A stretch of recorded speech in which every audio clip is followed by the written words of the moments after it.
I was pouring wine at Rialto. It is the kind of Italian restaurant in Lower Manhattan that calls itself neutral territory, which is just a polite way of saying the contracts signed over the veal chops are heavier than the ones signed in courtrooms. My hand was steady, pouring a Barolo that cost more than my monthly rent. When the man at the VIP table laughed, he was Matteo Vitale. Even if you did not know his name, you knew his gravity. He ran the ports, the logistics, the arteries of the city. He was elegant, Freddacchini wearing a suit that probably cost $30,000. And he looked bored. His voice cut through the clinking of silver. $10 million, he joked, loud enough for the room, holding up his phone. $10 million to whoever can translate this mess, and I will marry you. The table exploded in laughter.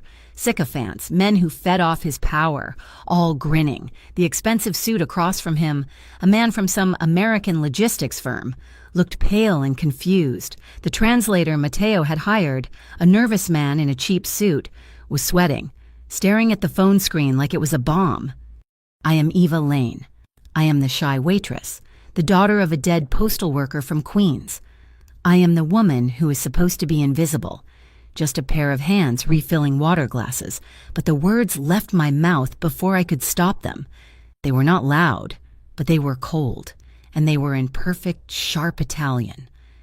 Ho il mio prezzo, non sono in saldo. The laughter died instantly. It did not just quiet down, it was sucked out of the air, leaving a vacuum that pulled every eye toward me. My silver tray suddenly felt like it weighed 500 pounds. I have my own price. I am not on sale. Matteo Vitale stopped smiling. He did not look angry. He looked something else. He raised one perfect eyebrow.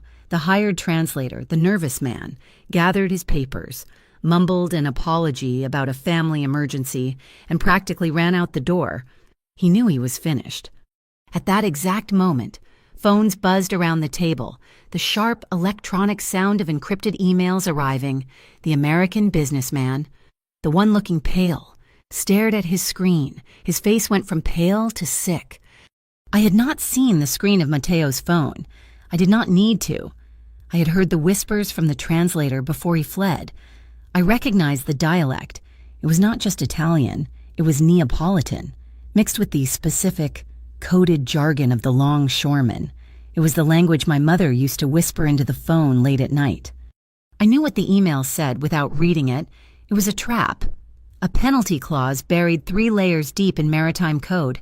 It looked like a standard late fee, but it was not. It was a linguistic trigger. If the Americans signed a single missed deadline by one ship, just 1 hour, would activate the clause. And that clause would not just cost him money. It would cost him control. It would cede his company's leverage over the entire eastern seaboard. Matteo Vitale watched me. His eyes were dark, analytical, a heavy security guard, a man built like a refrigerator, took 1 step toward me. Matteo raised his hand, just an inch, and the guard stopped. His voice was quiet now, meant only for me. Repeat that. What did you say? I held the tray. My heart was trying to escape my chest, but I held on. The little voice of my father, the postman, whispered in my ear, "Do not be bullied, Ava." I looked past Matteo. I looked directly at the pale American businessman. I refused to look back at the Mafia boss. I kept my voice low, just a whisper across the silver bucket of ice. Do not sign it. The deal stopped. The American businessman stood up, his chair scraping the floor. He looked at Matteo. The deal is off. We need to review the language. The room was frozen. Then the impossible happened. Matteo Vitale laughed. It was not a joke. It was a genuine, disbelieving laugh that echoed off the expensive wallpaper. He was a man who rarely smiled, and he was laughing at me. The waitress... He reached into his jacket, pulled out a checkbook, and scribbled. He tore the check out and placed it directly on my silver tray, on top of the wine-stained napkin. "A deposit," he said, his voice laced with amusement. $100,000 for your translation fee. The money sat there, $100,000. It was more money than my father made in 2 years. It was enough to get me out of Queens, out of this job, out of debt. I slid the check off the tray. I held it between 2 fingers, and I placed it back on the table, right next to his plate of untouched risotto. I reached into my apron pocket, my black apron, and pulled out the cash I had, 5 20s, a 10, and some ones. I pulled out a single $100 bill. I placed it on the tray where the check had been. "I sell my skill," I said, my voice shaking just a little, but clear. "I do not sell my soul." The silence this time was heavier. It was absolute. The security guard looked like he wanted to break my arm. Matteo Vitale just stared at me, the laugh gone, replaced by that intense, unreadable focus. He looked at me like I was a puzzle he had just found, something complex and strange. He stood up. The entire table stood with him. He adjusted his cuffs. He looked at the American, who was already halfway to the door. "We will reschedule," Matteo said. It was not a request. He walked past me. I expected him to ignore me. I expected security to grab me instead. He paused. So close I could smell the expensive cologne, something like sandalwood and ozone. He reached into his pocket. Not the checkbook this time. He tossed a small, heavy card onto my tray. It was blank, cream-colored, expensive cardstock. No name, no number. In the center, pressed deep into the paper, was an embossed symbol. A lighthouse. I stared at it as he walked out of the restaurant, his security detail closing ranks around him. I felt a cold shiver run straight down my spine, a dread so deep it tasted like metal. The symbol, the lighthouse. It was the exact same design that had been tattooed on my mother's wrist, the mother I barely remembered, the mother who died too young, leaving me nothing but a name and a few strange Italian phrases, and that symbol. My shift ended at 11. I walked home. The card heavy in my pocket. Rialto's manager had not fired me. He just stared at me with terror, as if I was a ghost. I was observing myself, like I was watching a character in a movie, the shy waitress, the girl who just talked back to a mafia boss, the girl who just turned down $100,000. The little voice of my father was quiet now, replaced by a different one, my own. The small, stubborn piece of ethics I kept tucked away. "You keep your kindness," it whispered, "even when they offer you the world to lose it." I was walking through the noise of lower Manhattan, but all I could hear was the silence of that room, and all I could see was that lighthouse, pulling me into a past I never asked for. I did not go straight home. The weight of that blank card in my apron pocket felt like a stone, pulling me down. I took the subway. Not toward Queens, but back to Bay Ridge. Brooklyn, I was born there, in a small apartment above a bakery.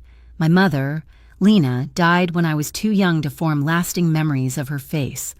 Only impressions of her scent, like anise and lavender, and the sound of her voice, whispering in dialects I should not have understood.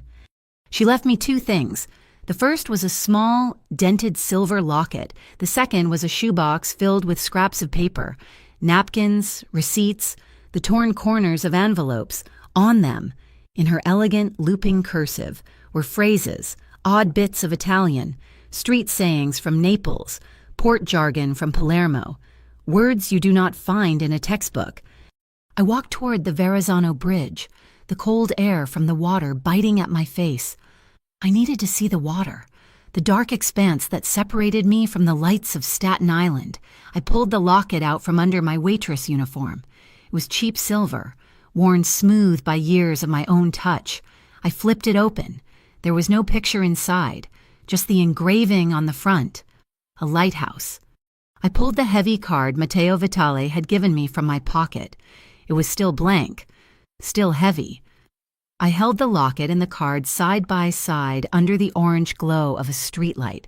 The lighthouses were identical. The same stark lines, the same single beam of light, a symbol from my forgotten mother, now resting in my hand as a business card from a mafia boss. It felt like a sacrilege. My life, the one I had built so carefully, was supposed to be simple. This is the mantra I repeat to myself every month when the rent is due. I am Eva Lane. I pour wine during the day. I smile at men who look right through me, seeing only the hands that deliver their food. My tips pay for my tiny apartment, my health insurance, and my electricity. It is a life lived on the margins, invisible. But at night, my real work begins. My apartment in Queens is not a home. It is a library.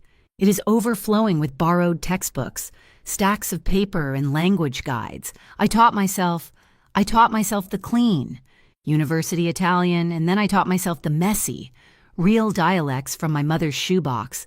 I moved on to commercial code. I studied maritime law, logistics contracts, the fine print that snakes its way through international trade. I did not do it for ambition. I did it because I wanted to understand the systems that keep people like me trapped. I wanted to read the code. In this entire city, only one person knows who I really am. Maya Ortiz. She is the pastry chef at Rialto, a small woman with eyes that see everything and a laugh that could cut glass. She is my accomplice, my co-conspirator in what we call life experiments. She is the one who helps me test my theories. She is the one I vent to about the staggering cost of living, the shifts that drain us, the customers who treat us like furniture. Maya makes the best cannoli in New York, and she is the only person in that kitchen who is not afraid of the men in the expensive suits. She is my anchor to reality. Rialto itself is a stage. It is not just a restaurant.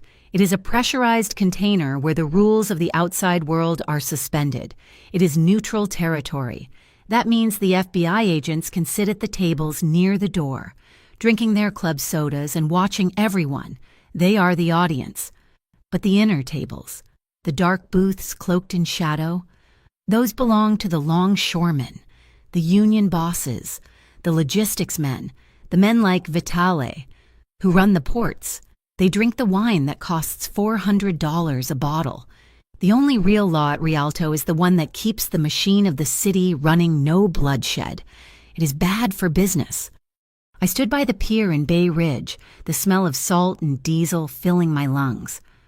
I remembered another scrap of paper from my mother's box. It was a note, written on the back of a utility bill.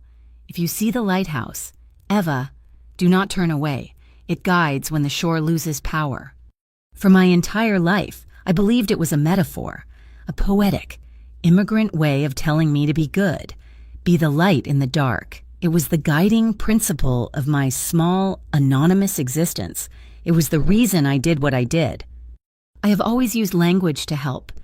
It is the only real power I have ever had. When I was a kid, still in Bay Ridge, I used to translate letters for the old Italian immigrants in my building. They were terrified of official paper, letters from the government, bills, lease agreements. They saw them as traps. I remember one woman, Mrs. Bianchi. She was crying in the hallway, holding a stack of papers. A man in a cheap suit was with her, smiling, patting her shoulder, and he was a property manager, he said. Just there to help her with her bills. She was about to sign her apartment over to him. I was maybe 14 years old. I asked to see the papers. My father, the postman, had taught me to read everything.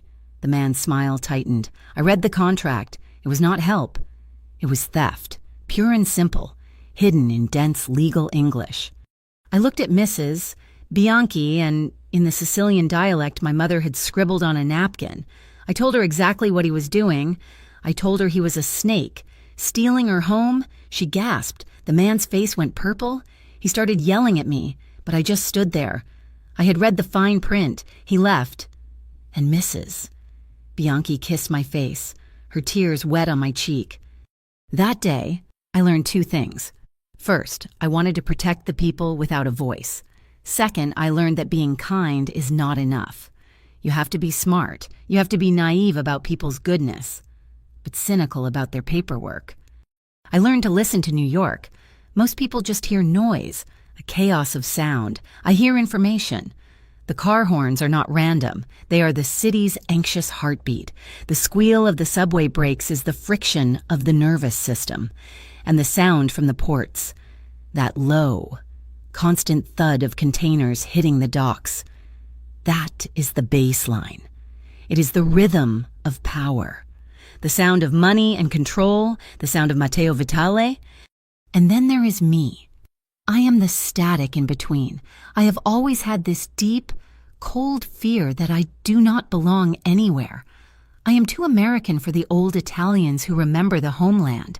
I am too Italian for the Americans who see me as just another waitress with a dark name.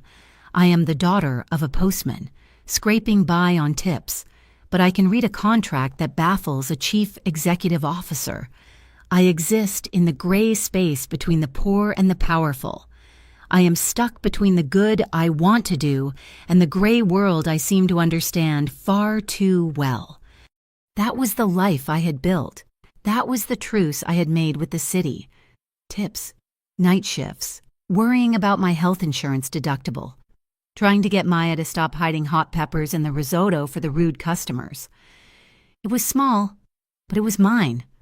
Now, Matteo Vitale's shadow had fallen over all of it.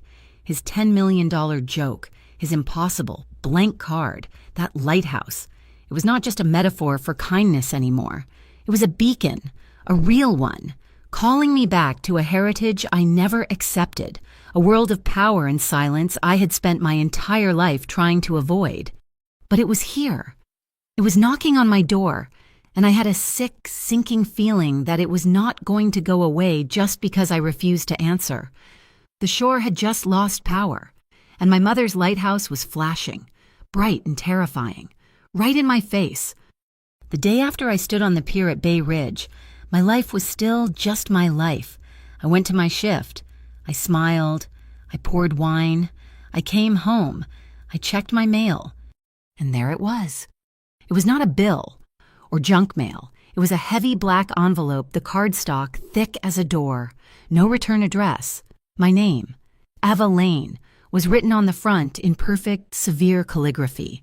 Inside, there was no letter. Just a single piece of paper, a bank transfer confirmation. $250,000 deposited into my checking account. The memo line read, consulting fee. I stared at it. This was not the $100,000 check. That was a joke, a piece of theater. This was silent. This was real. This was not a fee. It was a chain. It was the price of my soul, transferred directly. I felt a cold, clean anger rise in my chest. I did not rip it up. I put on my coat, walked 6 blocks to my bank, and stood in line. The teller, a nice woman named Maria, smiled at me. "How are you, Eva?" "I need to make a wire transfer," I said. I slid her the confirmation slip. "I need to send this exact amount, $250,000, right back to the account it came from." Maria's smile froze. She looked at the paper, then at me, then back at the paper. "All of it, Eva. This is a lot of money." "Yes, all of it, and I need a printed receipt for the transfer. A physical copy, please." She processed it. Her hands were shaking more than mine. She looked at me like I was a lunatic, or a saint, or both. She handed me the receipt. It was a flimsy piece of paper, but it was my proof. It was my Declaration of Independence. I had not just refused the money, I had returned it.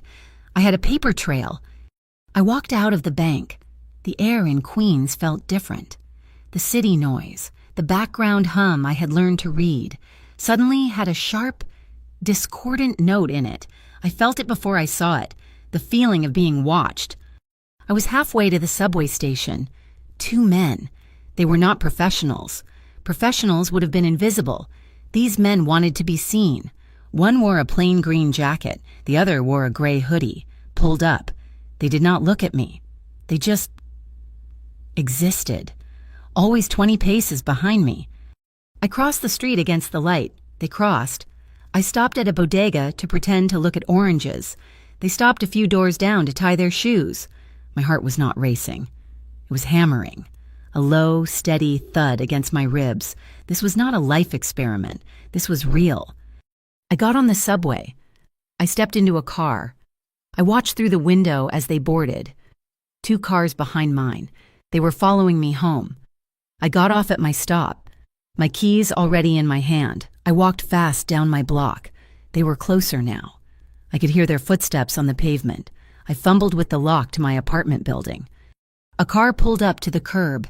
It was not a taxi. It was a black Maserati, so quiet it seemed to glide out of the air itself. The tinted window slid down. Matteo Vitale. He was not wearing his expensive suit. He was in a simple black cashmere sweater that probably cost more than my car.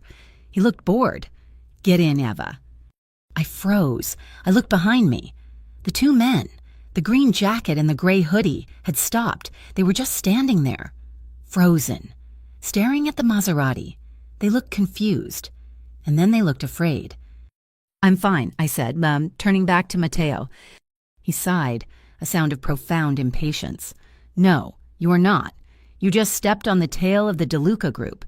He did not get out. He just spoke to me, his voice a low command on the sidewalk. The DeLuca group. Developers, the white-collar kind of mafia. They want the entire waterfront. That fake contract you blew up was their key.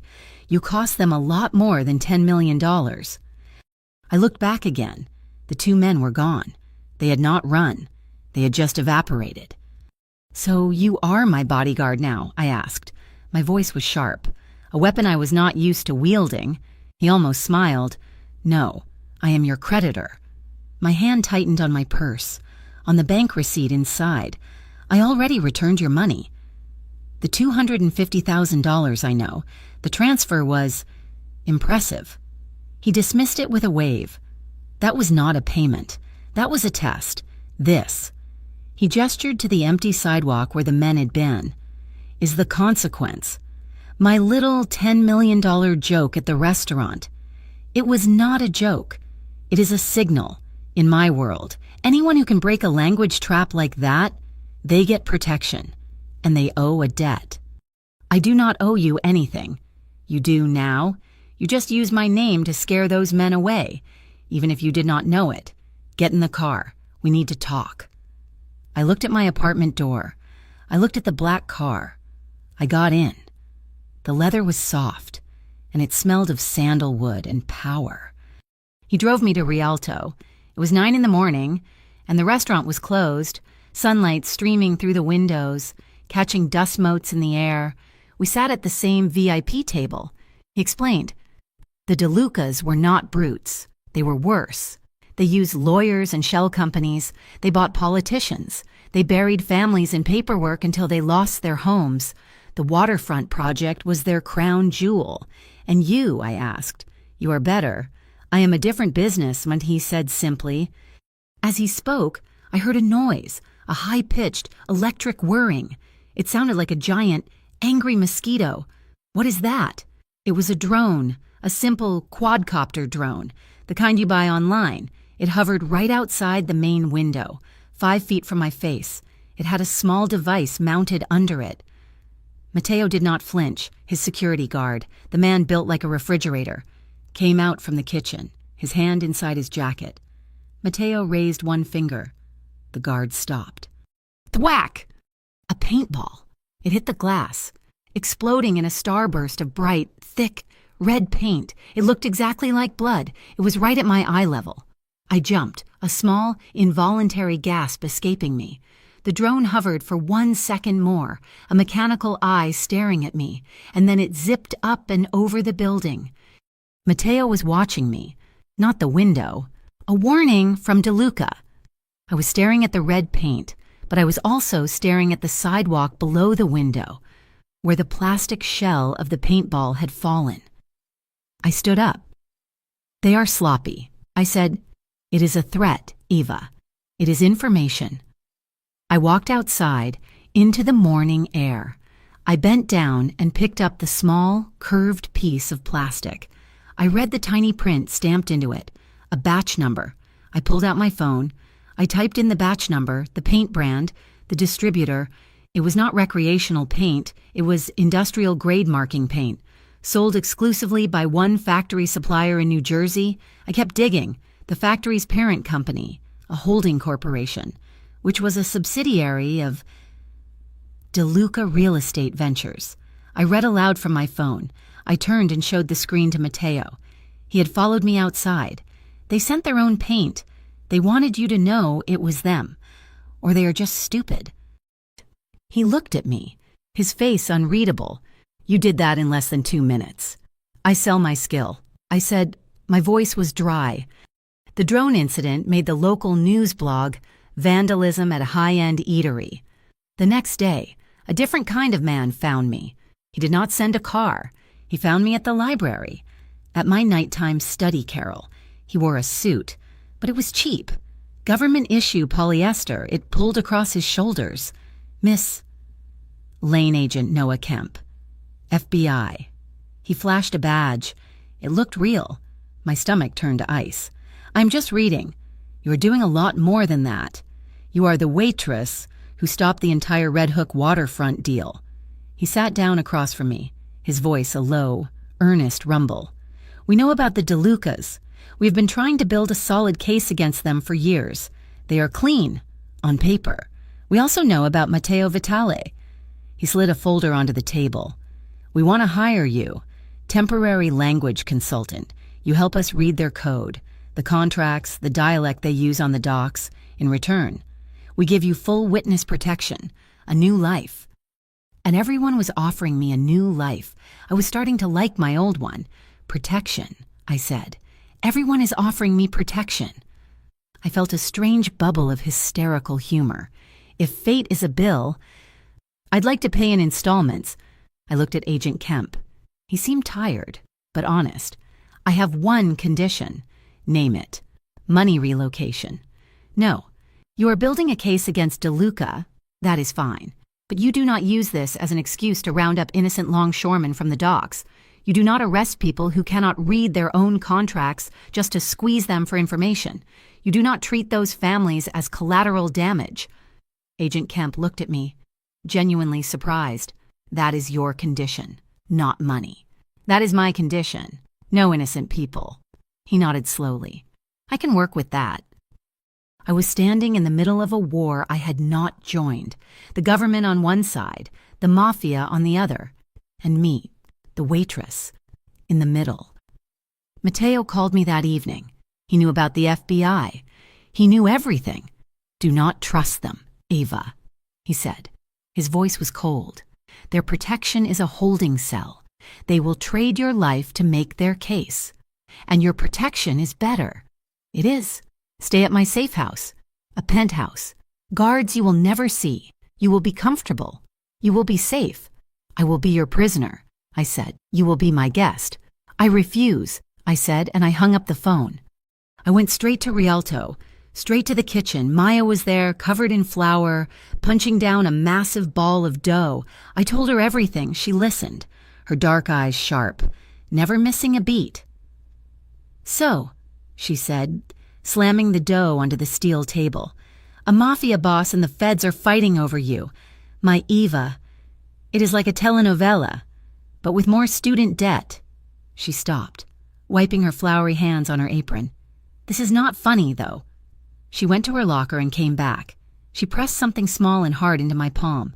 It was a paring knife, small, wicked sharp, the one she used for peeling apples. This is not a joke, Eva, she said, her voice quiet and fierce. These are not good men. They are just different kinds of powerful men, and they will use you. So, if you have to choose, you choose yourself first, always. I clutched the small wooden handle. It felt cold. That night, I was in my apartment. I had locked the door. I had jammed a chair under the knob. I had the paring knife on my nightstand. I could not sleep. I was staring at the ceiling when I heard it. Click. It was not loud. It was the sound of my lock being jimmied. It was quiet, professional. My blood went cold. I did not scream. I grabbed my phone. I grabbed Maya's paring knife. I rolled off the bed and pressed myself into the small space between the mattress and the wall. My heart was not beating. It was exploding.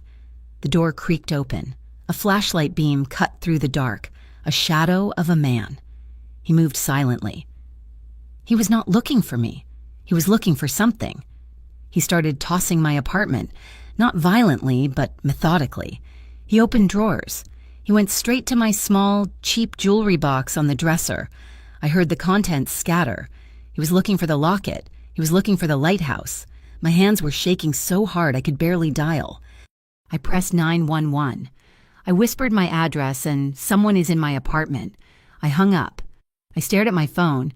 The blank business card was on my dresser. I had no number. It was the most insane idea I had ever had. I dialed the main number for Vitali Logistics, the 24-hour emergency dispatch line. A bored voice answered, "Vitali Night Dispatch. I have the lighthouse card," I whispered, my voice shaking. "Someone is in my apartment." There was a click. The line went dead. The intruder was in my bedroom now. The beam of his flashlight hit the wall just above my head. I held the stupid little knife, my knuckles white. Then, from the hallway, I heard a crash, the sound of my front door, which had been gently opened, being kicked off its hinges, yelling, a different voice. "Get him!" There was a sound, a short, brutal, heavy sound of a fist hitting bone, a thud, silence, footsteps, heavy, confident, walking into my bedroom. Matteo Vitali stood in the doorway. He was not wearing a sweater or a suit. He was dressed in black. He looked at me, huddled on the floor, holding a paring knife. He looked at my trashed room. "Are you hurt?" he asked. His voice was flat. "No." His security guard, the refrigerator, was dragging the intruder, now unconscious, out of my apartment. I stood up, my legs shaking. I was still holding the knife. Matteo's eyes moved from my face. They landed on my nightstand, where my locket, the one I had been holding, had fallen open. He stopped. He walked over and, without asking, picked it up. He was not looking at me. He was staring at the engraved lighthouse. He turned it over in his hand. "Where?" he said. His voice different. It was not cold. It was sharp. "Where did you get this?" "It was my mother's. Her name was Lena." Matteo looked from the locket to my face. He looked at me like he had never seen me before. "This is an old Vitali symbol," he said, his voice barely a whisper. "From before my father, from Sicily." He met my eyes. My mother. She was supposed to die in a hospital fire 30 years ago. She only survived because a volunteer translator, an Italian woman named Lena, broke protocol and got her out through the service tunnels. He held up the locket. "My mother gave her this as a promise."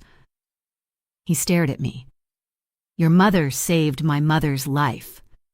In the distance, I finally heard the faint wail of police sirens. Red and blue lights flashed through my window. Matteo had arrived before the New York Police Department. He looked at me, the locket still in his hand, the power dynamic, the debt, the threats, all of it shattered and reformed in that instant. "This is not about a contract anymore," he said, his voice low and intense. "This is about a blood debt. And the DeLucas, they just tried to steal a marker for that debt. They just made this personal. The police came. I told them what I knew, which was the truth. A man broke in. Another man stopped him. By the time they finished taking my report, the intruder, his unconscious body, and Matteo Vitali were long gone. The police officers looked at my trashed apartment, looked at me, a waitress in Queens, and I could see the calculation in their eyes. This was not a random burglary. This was something they did not want to touch. I did not sleep in my apartment that night or any night after. Maya insisted I stay with her, on the lumpy futon in her living room, surrounded by her collection of cookbooks. My life split into 3. By day, I was still Eva Lane, waitress at Rialto. I poured wine, I smiled, I took orders. The red paint was still on the window, a constant, bloody reminder. By night, I was Eva Lane, contractor. I accepted Agent Noah Kemp's offer, but on my terms. I was not an agent. I was not an employee. I was a community language consultant, paid a per diem that was barely above minimum wage. I signed the paperwork at a Starbucks, not an office. This gave me access. It gave me a flimsy layer of protection, but it kept me separate. Agent Kemp would meet me, passing me encrypted flash drives loaded with documents, port manifests, subpoenaed bank records, intercepted emails, all in coded dialect. "We think DeLuca is moving money," and he would say, looking tired. "We just cannot prove it."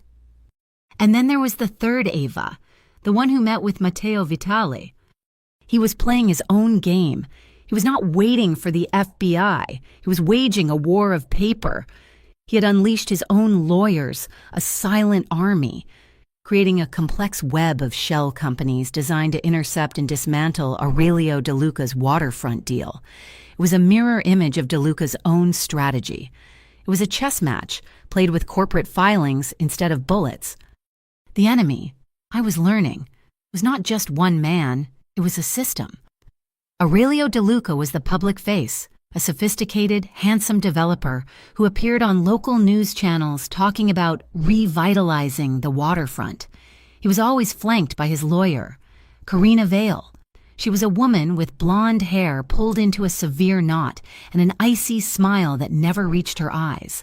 She spoke in perfectly crafted public relations soundbites about community partnerships and affordable housing. While she spoke, a digital army was at work, a bot farm. Suddenly, the Rialto's online reviews were flooded with one-star ratings. They mentioned a rude, dark-haired waitress. They said I had an attitude problem. Fake blogs popped up, accusing me of being a known associate of organized crime. It was a smear campaign designed to discredit me, to make me a liability to Agent Kemp, to anyone who might listen to me. I ignored it. I focused on the work. Agent Kemp gave me access to the port's shipping manifests. I sat in Maya's apartment, my laptop warm on my knees, staring at lists of container numbers, thousands of them. It was noise. But then I saw it. An anomaly, a small symbol, just a few letters and numbers, stenciled onto a specific series of containers. It was not standard maritime code. I cross-referenced it with my mother's old shoebox of notes. It was not in there. It was something new. I cross-referenced it again, this time with the public records for De Luca's shell companies, and I found it. The containers with the strange code were all consigned to a single entity, the Red Hook Community Housing Fund, the same affordable housing project Karina Vale was always praising. But the fund was fake. I followed the money through 3 different states and 2 offshore accounts. It was a laundry. De Luca was using the fake housing fund to wash millions of dollars. The container codes, I realized, were his private ledger. They were tracking the movement of illicit cash, or maybe something worse, right under the nose of the port police. The same port police who seemed to conveniently take their coffee breaks every time one of those containers was unloaded. He was displacing the residents of the waterfront and using a fund with their name on it to do it. My connection to Matteo Vitale was now a known secret. He did not call. He did not come to my apartment, but he requested my presence. His mother wanted to meet me. A black car, not the Maserati, picked me up from Maya's. It took me to a sprawling, fortress-like house in Tuxedo Park. It was old money, cold money. Adriana Vitale was nothing like her son. He was modern, sleek. She was old world, a queen dowager dressed in black silk, her gray hair piled perfectly on her head. She sat in a room that looked like a museum. She did not rise when I entered. "Miss Lane," she said. Her voice was like gravel wrapped in velvet. "So you are the girl." "I am Eva. My son tells me your mother saved my life." She studied me, her eyes dark and shrewd. It was a long time ago. Lena, she was a good woman. She understood her place. The implication was clear. I did not. "I am here," I said, my hands clasped in front of me. "Yes, you are." She gestured to a chair. "You've involved yourself in a family matter. This business with the locket. It is a debt, a Vitale debt. It will be honored." She said the word debt like it was something distasteful. "I did not ask to collect," I said. "And yet, here you are. My son, he has a fascination with your skills." She clearly did not like me. She saw me as a complication, a low-born girl dragging her son back into the spotlight he had worked so hard to avoid. But she was bound by the code, the lighthouse. "You will be protected, but do not mistake a debt for a welcome, child. You are a waitress." Remember that. I respected her. She was transparent in her contempt. Matteo was waiting for me outside. He was leaning against his car as the sun set.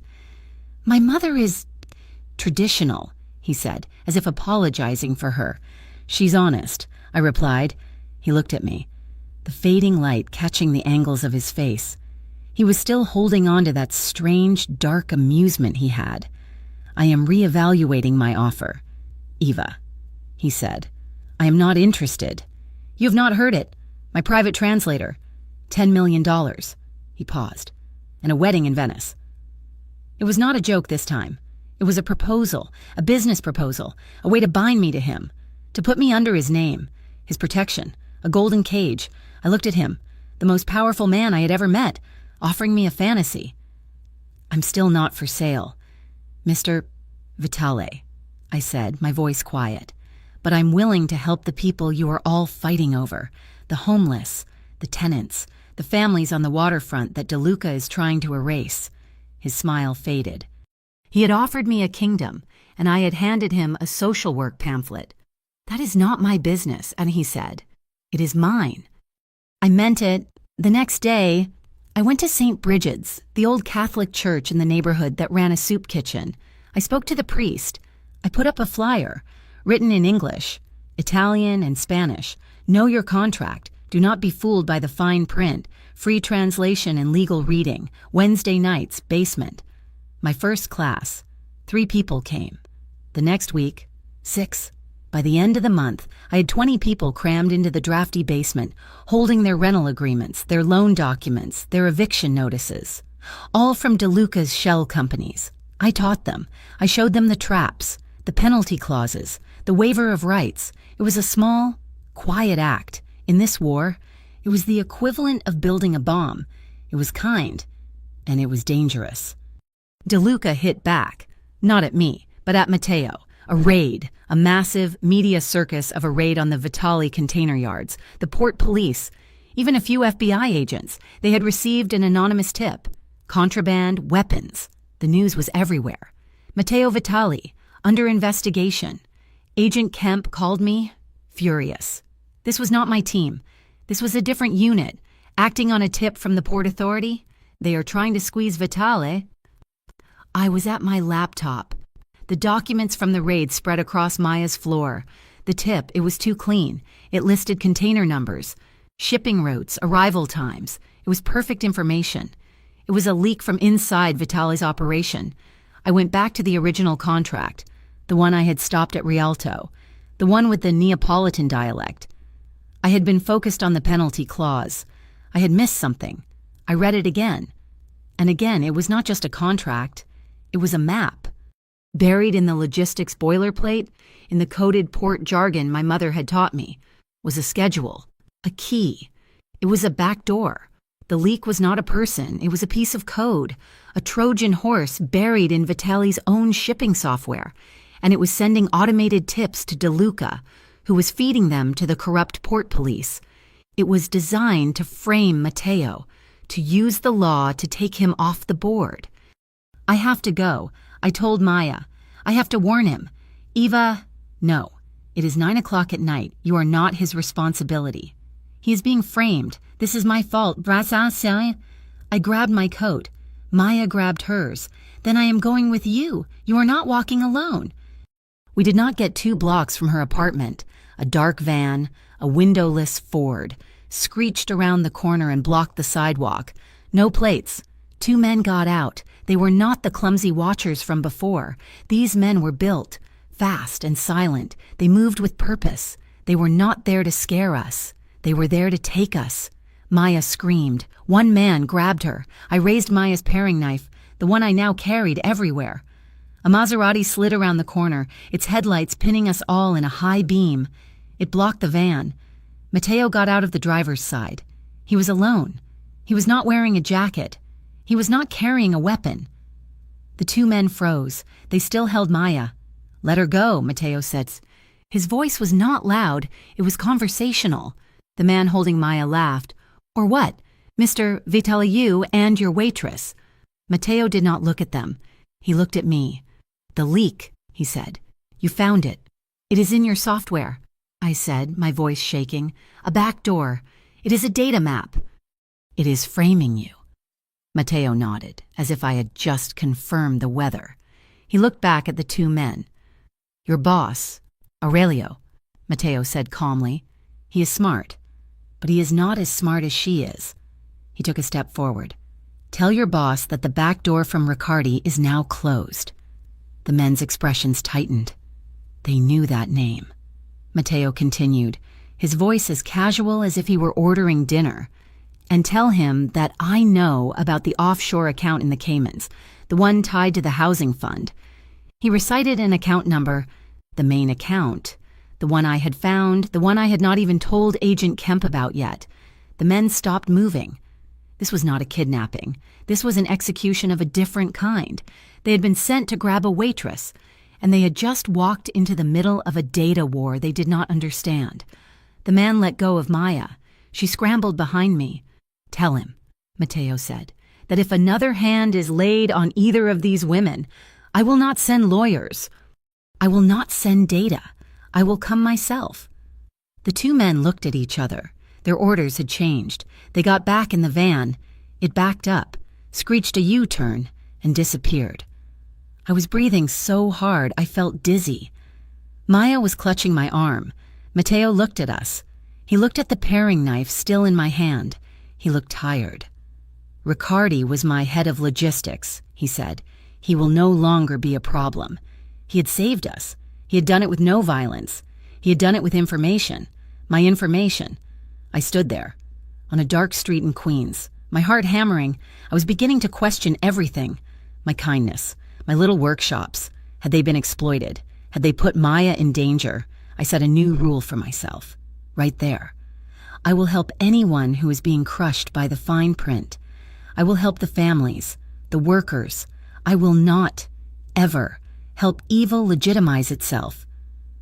I looked at Matteo Vitale, a man who had just used a bank account number like a loaded gun. The problem was I was no longer sure which side was which. The Waterfront Planning Commission meeting was not held in a basement. It was held in the main atrium of City Hall, a grand, domed room built to project power, and it was a media circus.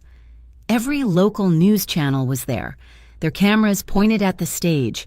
This, Aurelio De Luca had decided, was where he would legitimize his theft.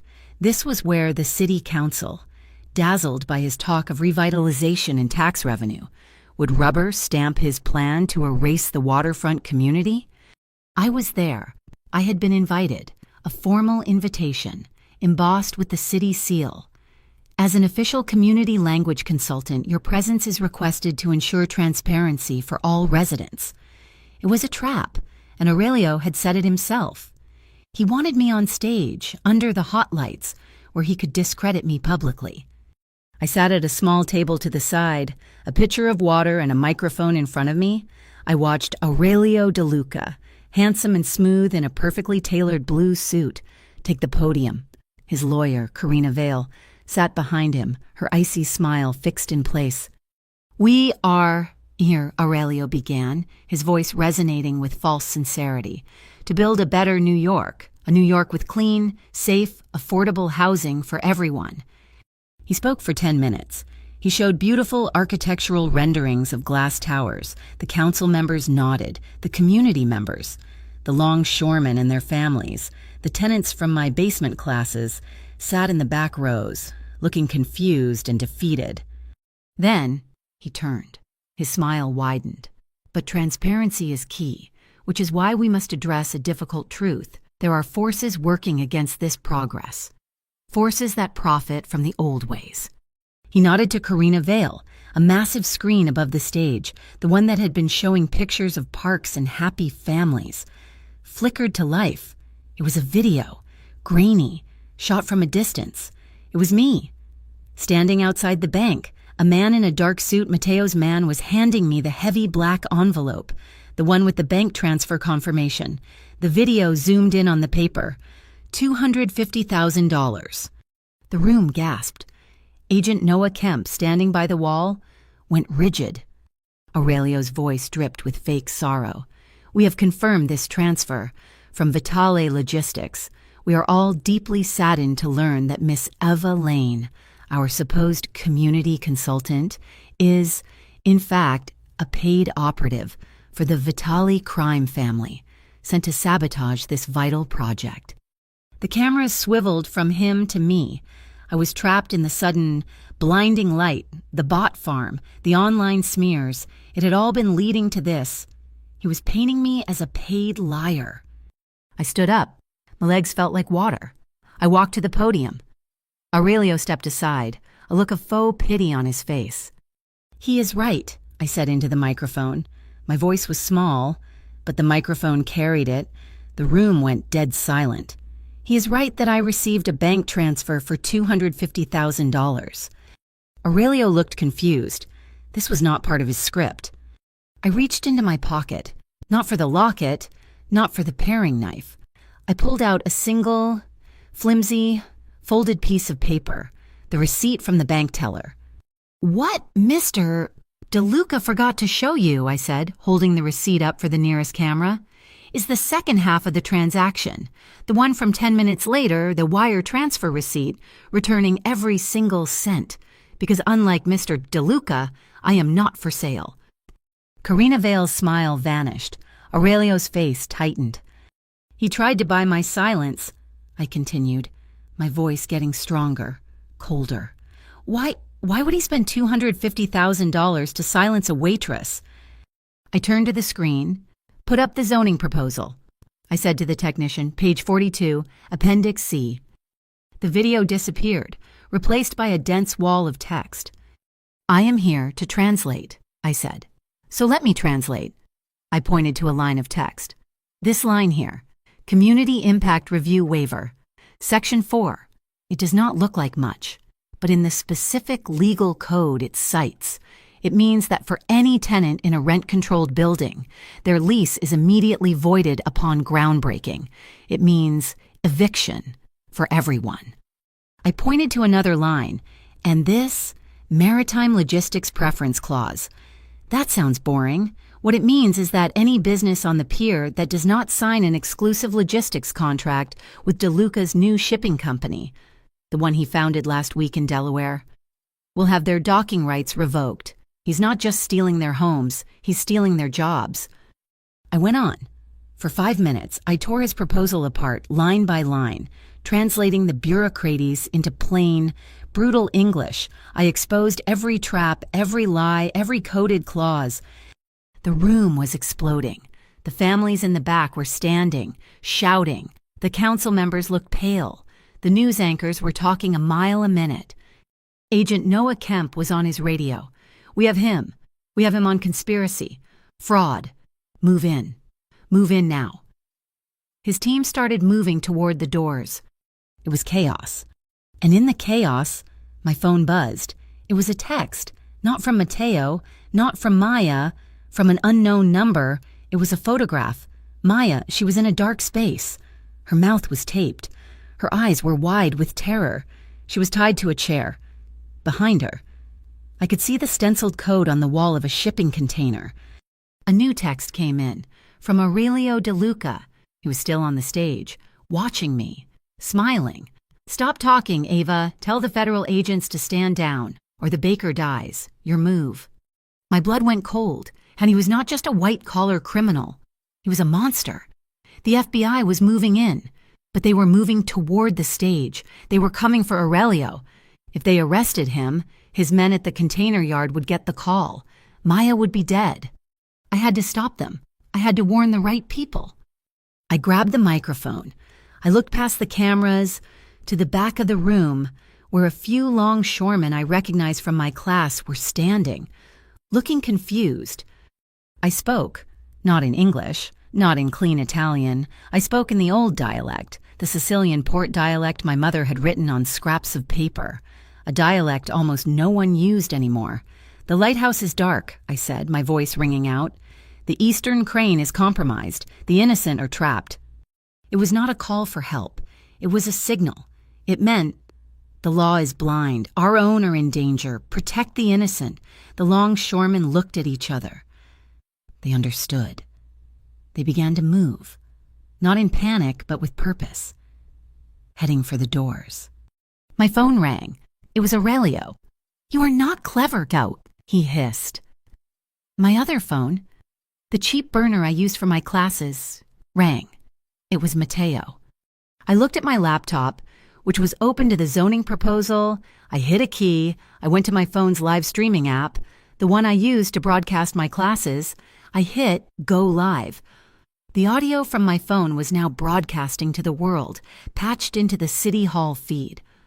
I answered both calls. I merged them. "You are both on the air," I said, my voice flat. "The entire city is listening." Silence. "Eva, what the hell are you doing?" That was Mateo. "You bitch." That was Aurelio. "Aurelio," I said, my voice clinical, "you have Maya Ortiz. You are streaming live to every news channel in New York. I will kill her." He screamed. "Mateo," I said, "he has Maya. At the container yard. He will kill her if the FBI moves. My men are 2 minutes out." Mateo's voice was a blade. "I will end this. I will end him." "No," I said. I was shouting now. "No violence. You do not touch him. You prove you are different. You hear me. You prove it. Right now." I looked at the picture Aurelio had sent me, the stenciled numbers on the container. It was his private ledger.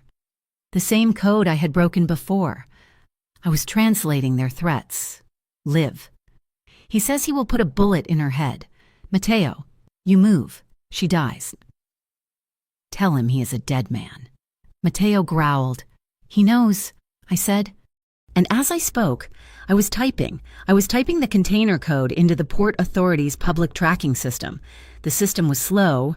The data was old. "Keep talking, Aurelio," I said into the phone. "Where is she? Tell me, or I tell Mateo to move."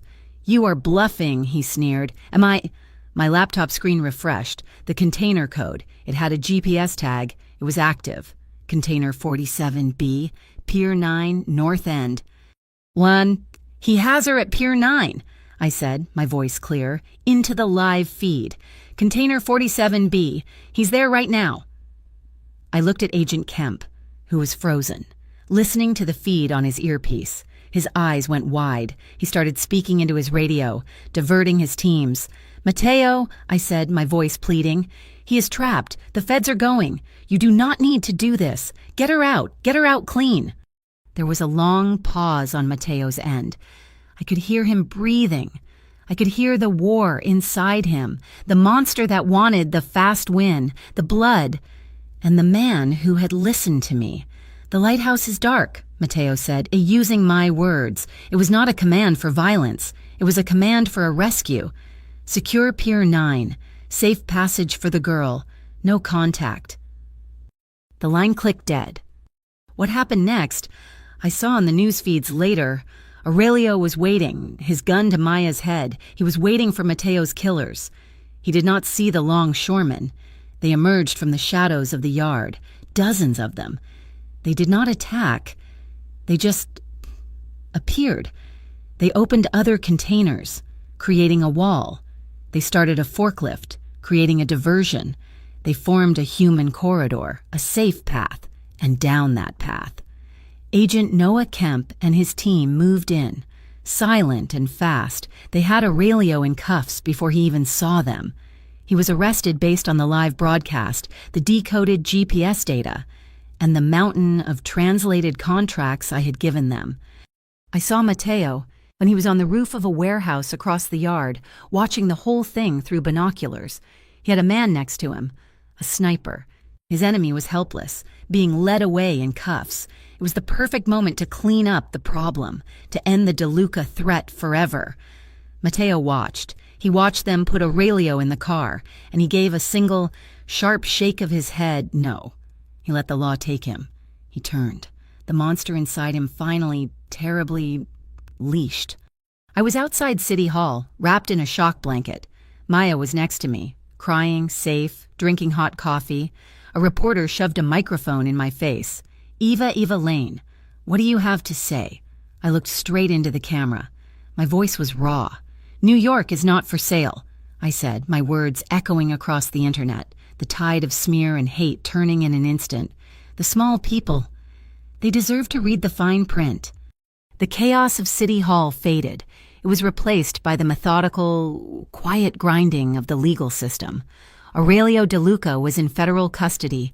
Bail was denied, the live streamed, multi-call confession, combined with the mountain of translated documents I had provided, was an ironclad case. He was facing charges of wire fraud, conspiracy, racketeering, and kidnapping. His perfect blue suit was gone, replaced by an orange jumpsuit. Karina Vale, his icy public relations lawyer, was not arrested. She faced a different kind of execution, the New York Bar Association, horrified by the public display of ethics violations, suspended her license pending a full investigation.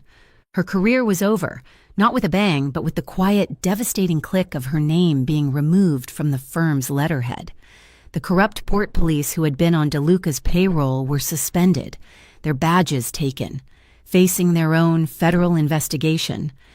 The system, the one Aurelio had played like a violin, had turned on him with blinding, surgical precision. The Red Hook Community Housing Fund, De Luca's fake charity, was seized by the government, but the story did not end there. 2 days after the arrest, a new entity appeared. A charter was filed with the state, the Lighthouse Community Trust. It was not a shell company. It was a fully legal, transparent, nonprofit organization, its charter explicitly stating its mission to protect the current residents of the waterfront, secure affordable housing, and provide community legal services. The seed money for the trust was astronomical.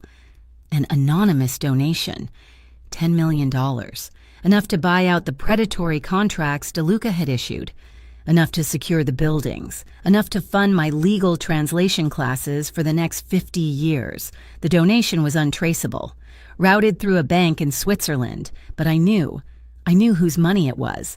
Matteo had taken his $10 million joke, the one he had made over wine at Rialto, and he had turned it into a quiet, anonymous promise. He had laundered his own wealth into something clean. I did not see him. I did not see Matteo Vitali for weeks. After the flashing lights, after I watched Maya get loaded into an ambulance for observation, after Agent Kemp had taken my final statement, we simply stopped. The connection was cut. It was a necessary silence. I needed to breathe. I needed to stand on my own 2 feet and remember who I was when I was not a chess piece in a war between 2 powerful men. I needed air that did not smell of his expensive cologne and the metallic tang of his control.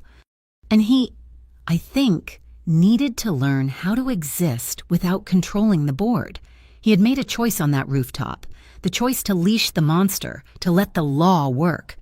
Now he had to live with that choice. The silence was a relief.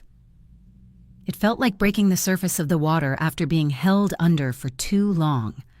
My old life was over. I could not go back to Rialto. The restaurant itself was closed for renovations, the blood-red paintball stains still on the window. I was a public figure. My face had been on every news channel, my voice on every blog. The waitress who translated the truth. I was a minor, local hero. I quit. Maya quit with me. She said she was tired of smelling like burnt sugar and fear. She was going to open her own pastry shop. I'm going to get a small business loan from that new Lighthouse Trust, she told me, her eyes bright for the first time in weeks. I am going to make cannolis, not war. Instead of Matteo, his mother came to me. Adriana Vitali did not summon me to her stone fortress in Tuxedo Park. She came to me. She found me in the basement of St. Bridget's.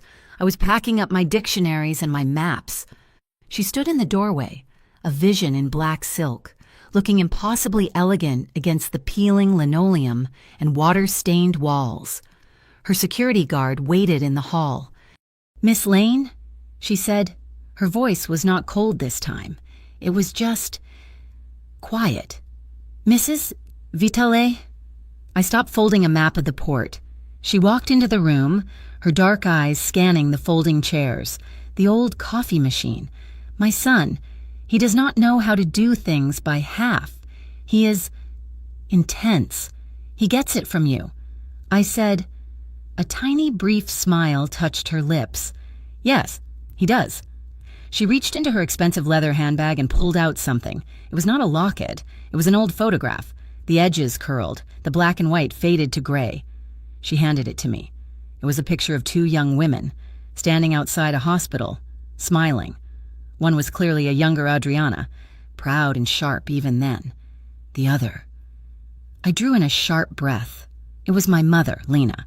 She looked just like me, but her smile was wider, easier, without the layers of caution I had built. This was taken at a hospital benefit, 1988, Adriana said, just before the fire. She proceeded to tell me the real story, not the clean version Matteo had given me. My husband's rivals. They were not like DeLuca. They did not use contracts and lawyers. They used gasoline and matches. She had been in the maternity ward, holding her newborn son. Matteo, it was not an accident, it was an assassination attempt. Her guards in the hallway were killed. The fire was set to cover the tracks, to eliminate her and the Vitali heir. Everyone ran, Adriana whispered, her eyes looking past me, into the memory. The nurses, the orderlies, they ran for their lives. The fire was everywhere. She focused on me, her eyes sharp. But your mother, Lena, she was a volunteer, a translator for the immigrant families. She heard me screaming. I was screaming for my baby. In Sicilian. Adriana's voice was thick. She came into the room, through the smoke. She did not run away. She ran in. She grabbed my son. She said, I know the tunnels. I work in the laundry, too. She knew the service passages under the hospital. She let us out, through the smoke, through the dark. She saved us. Both of us. My hand went to the locket under my shirt. It was not a gift, Adriana said, seeing my movement. It was a promise. I gave it to her. It was my father's symbol, from the old country. It meant the Vitale family owed her a life, my son's life, a blood debt. She looked at me, a long, appraising look. My son has spent his whole life trying to escape that world, trying to be a legitimate businessman, and you, her daughter, you dragged him right back into it. She took a step closer.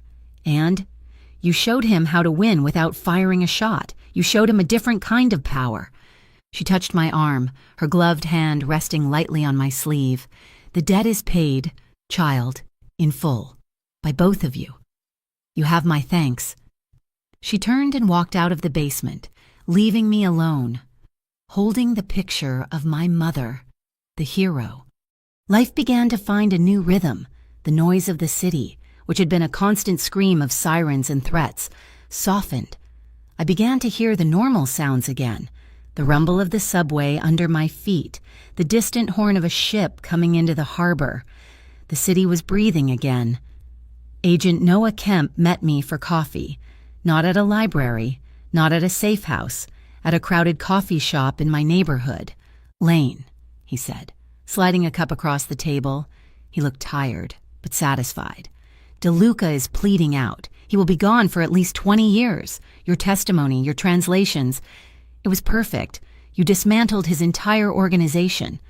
He slid a thick envelope across the table. It had the official seal of the Department of Justice. This is a formal offer, he said.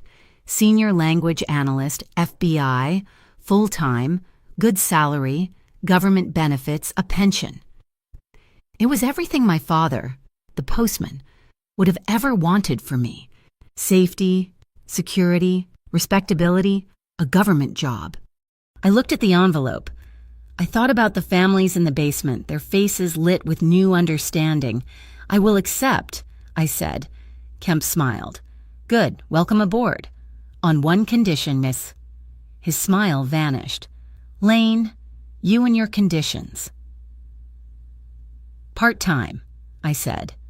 I will give you 20 hours a week. I will be your analyst. I will read your contracts. I will break your codes. But the other 20 hours, they belong to me. They belong to the Lighthouse Trust. They belong to my classes. He stared at me for a long moment. Then he shook his head, a look of baffled respect on his face. You drive the hardest bargain of anyone I have ever met. Deal. We shook hands. A contract. one that I had written myself. I did not hear from Matteo for another week. Then my cheap burner phone rang. "Eva?" His voice. It was not the voice of a boss. It was not the voice of a predator. It was just his. "Matteo, I know where she is buried," he said. He did not have to explain. He meant my mother. He asked me to meet him at Greenwood Cemetery. I went. It was a cold, bright afternoon. The wind was sharp, blowing the last of the dead leaves across the rolling hills. I found him standing by her grave. It was a simple stone. Lena Lane, beloved mother. He was not in a suit. He was wearing dark jeans and a heavy wool coat. He looked younger and infinitely more tired. He was holding a small spray of flowers, not roses, not lilies. "Olive branches," he said, his voice quiet. He bent down and placed them gently on the stone. For peace. I thought she had earned it. We stood there for a long time. The wind whipped my hair across my face. "I cleaned house," Ninami said, staring at the name on the stone. "I fired Riccardi, the man who planted the back door. I fired half my board. We are renegotiating our company standards.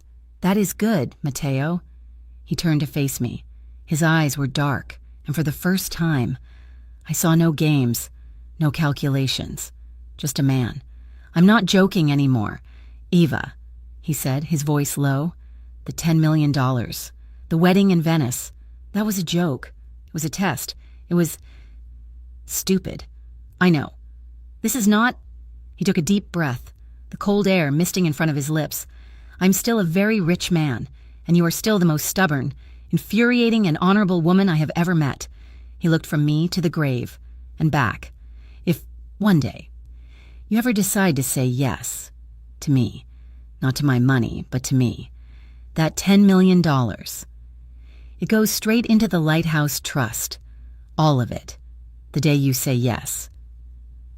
He gave a small, wry smile. "Consider it a dowry of kindness." He was offering me a new contract, a different one based not on power, but on partnership. I did not answer him. I did not say yes. I did not say no. I just reached out, my hand cold, and I took his fingers were cold too, but they were strong, and they closed around mine. We stood there, in the wind, in front of my mother's grave. We were not bowing to the past. We were just standing. That night, I held my class. The basement at St. Bridget's was full. Maya was there, handing out free pastries from her new bakery. The proof is in the pastry. I stood in front of the old blackboard. I thought about contracts and debts and promises. I thought about my mother and the fire. I thought about Matteo and the olive branches. I picked up a piece of chalk. I wrote on the wall, in big, clear letters for everyone to read, "Kindness is a contract you sign with yourself." 1 year passed. The basement at St. Bridget's, with its peeling paint and bad coffee, was gone. In its place, on the waterfront itself, stood the Lighthouse Center. It was not a glass tower. It was an old brick warehouse, beautifully restored, with wide, clean windows that let in the harbor light.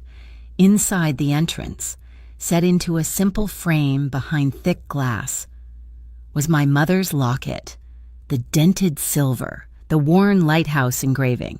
It was the first thing everyone saw when they walked in. It was our founding document, our statement of purpose. I was standing at the front of the main room. It was packed. New faces, old faces, people from the neighborhood, new immigrants fumbling with official letters, old longshoremen sitting in the front row, their arms crossed. It was the first class of the new session. "My name is Eva Lane," I started. My voice was steady. A little over 1 year ago, I was a waitress. I was standing in a room, and a powerful man offered me $10 million and a wedding to translate one document.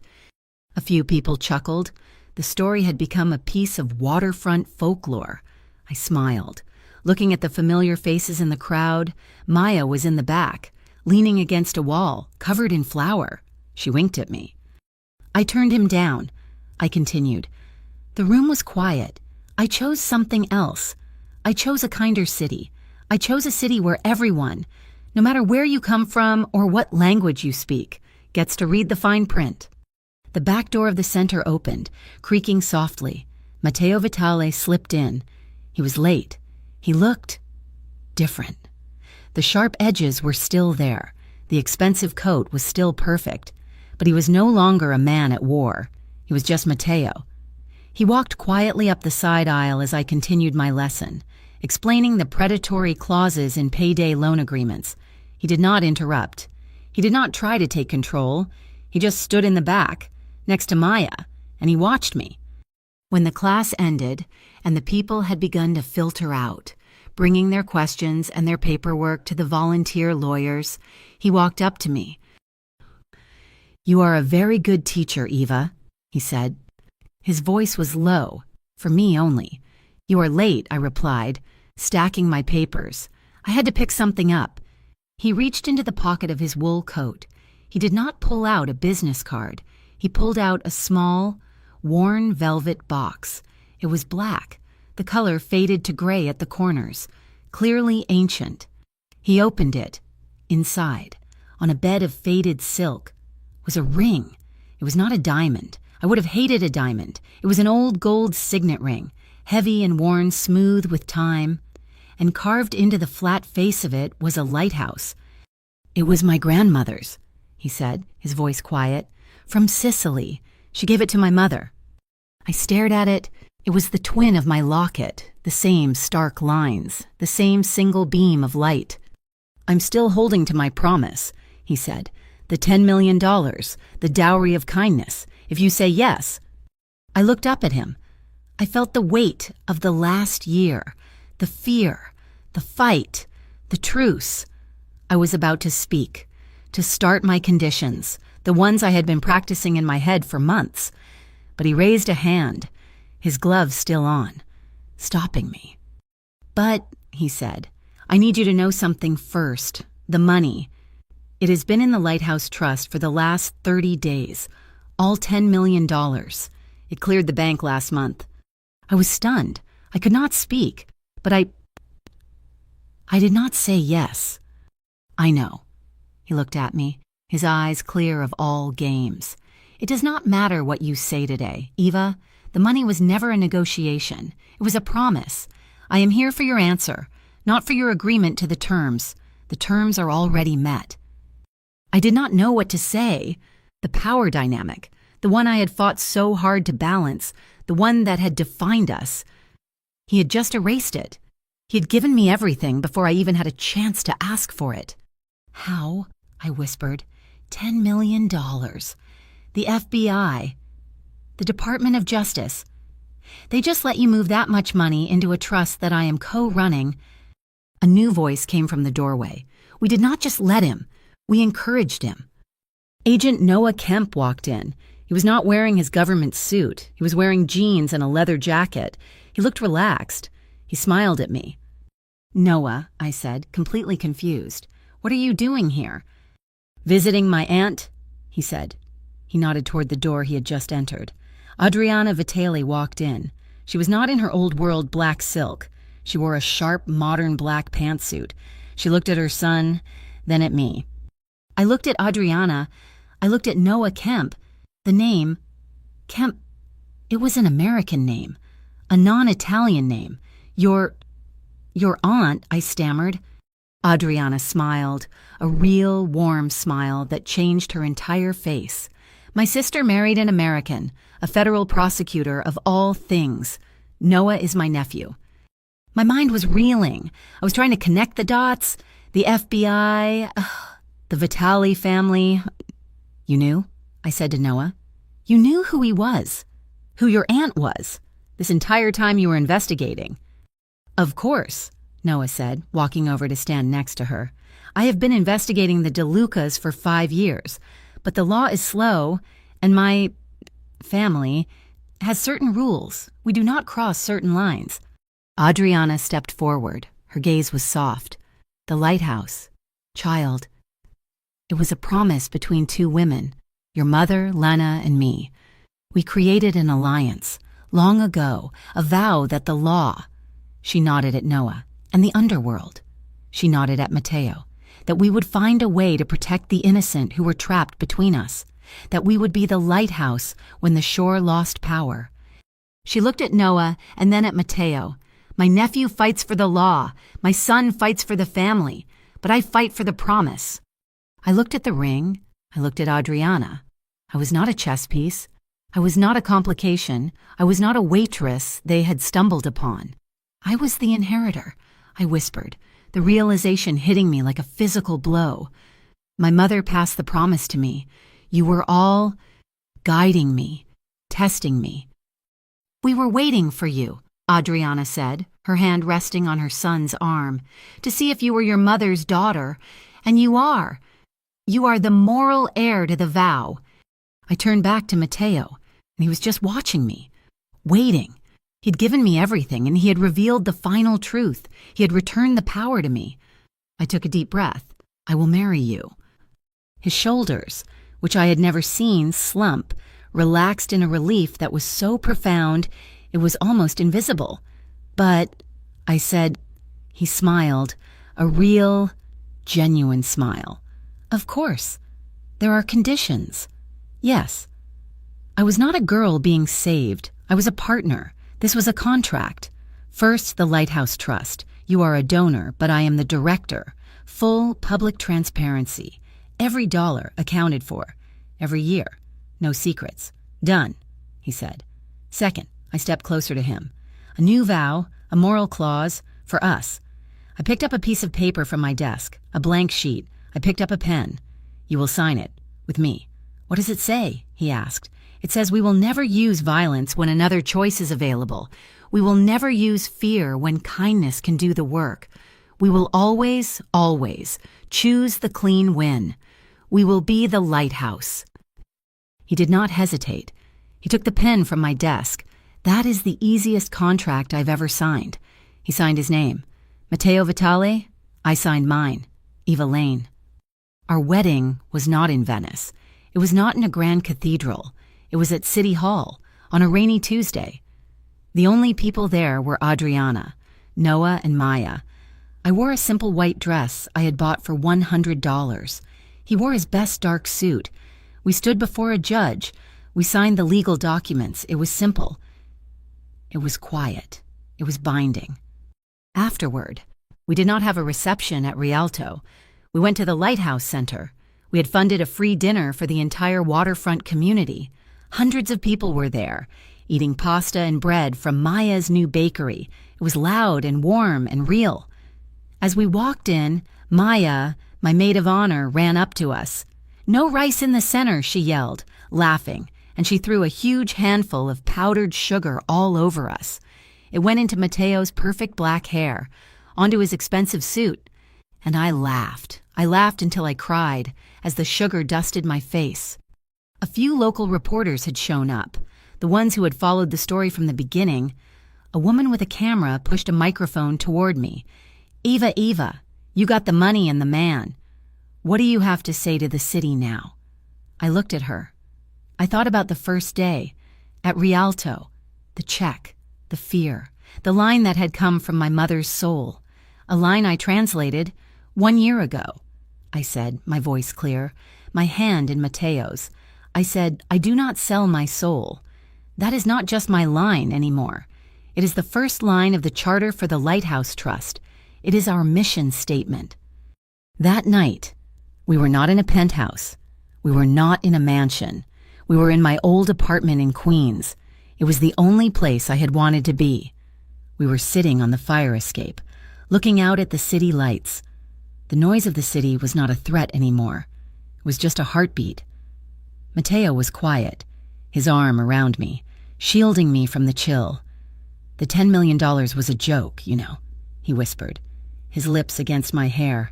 "A stupid test, but the words you said, 'I am not on sale,' that was the truest thing I had ever heard." I leaned my head on his shoulder. I looked out at the lights of the bridges, the endless pulsing energy of New York. "The joke brought you to me, Mateo," I answered. "But the truth is what made you stay." Thank you so much for listening to this story. I am so curious to know where you are all listening from. Please, Drop a comment below and let me know. I would love to connect with you and hear your thoughts. If you enjoyed this journey, please subscribe to my channel, Mafia Boss Stories, and give this video a like. And if you want to support this channel even more, please hit that hype button so this story can be heard by more people.